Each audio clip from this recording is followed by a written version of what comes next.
एक गंभीर गोष्ट आम्ही सर्वोच्च न्यायालयात नमूद केलेलीच आहे, ती आज आपल्या माध्यमातून मी जनतेच्या न्यायालयात नमूद करू इच्छितो। असं आजपर्यंत कधी झाल्याचं माझ्या तरी ऐकिवात नाही आणि हे उघड उघड घडलेलं आहे महाराष्ट्रामध्ये। लवाद म्हणून आपल्या विधानसभेचे अध्यक्ष महोदय तिकडे जे काही बसलेले आहेत त्यांनी 2 वेळेला मग ते इल्लीगल असतील काही असतील पण मुख्यमंत्री यांना घरी जाऊन ते भेटले। एकतर विधानसभा अध्यक्ष मुख्यमंत्र्यांना असं जाऊन भेटू शकतात का, हा भाग वेगळा झाला। पण आता ते ज्या भूमिकेत आहेत त्याचा अर्थ असा की न्यायमूर्तीच आरोपीला जाऊन भेटलेत आणि एकदा नाही दोनदा, काल परवाकडे तर भेटलेलेच आहेत। पण हे आणखीन काही ही शेवटची संधी म्हणून ही काय तारीख आहे, 18 ऑक्टोबरच्या सुमारातली आहे। आणि ही भेट कधी झाली होती? आजारी नार्वेकर अचानक वर्षावर, म्हणजे 2 वेळा आतापर्यंत ते आरोपीला भेटलेले आहेत।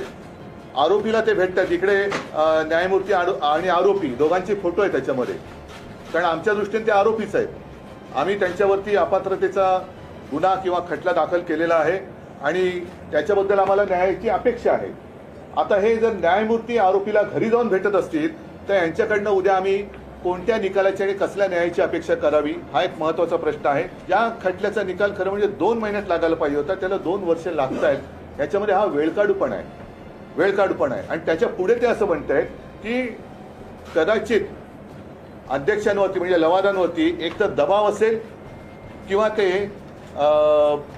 त्या याला म्हणजे तेवढे कार्यक्षम नसतील, याच्यापैकी एक अर्थ काढू शकतो। एवढ्या वेळ खेचत चाललेत। थोडक्यात काय की ज्या पद्धतीने या सगळ्या केसची हाताळणी चालू आहे याच्यामध्ये आता लोकशाहीचा खून होतोय की काय अशी परिस्थिती निर्माण झालेली आहे।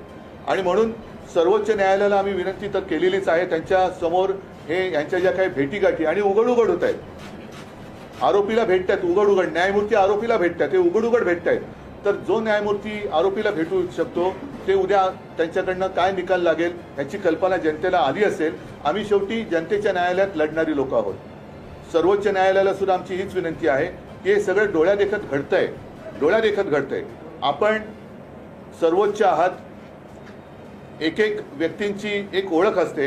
आज सुद्धा न्यायमूर्ती म्हटल्यानंतर रामशास्त्री प्रभुणे यांचं नाव येतं, महाराष्ट्रातलं रामशास्त्री प्रभुणे।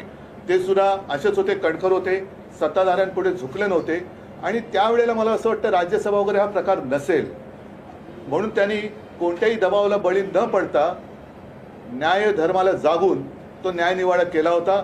आमची अपेक्षा आणि आशा सर्वोच्च न्यायालयाकडे तर आहेच आणि त्याच्या बरोबरीने जनतेच्या न्यायालयाला सुद्धा आम्ही ही गोष्ट निदर्शनास आणू इच्छितो।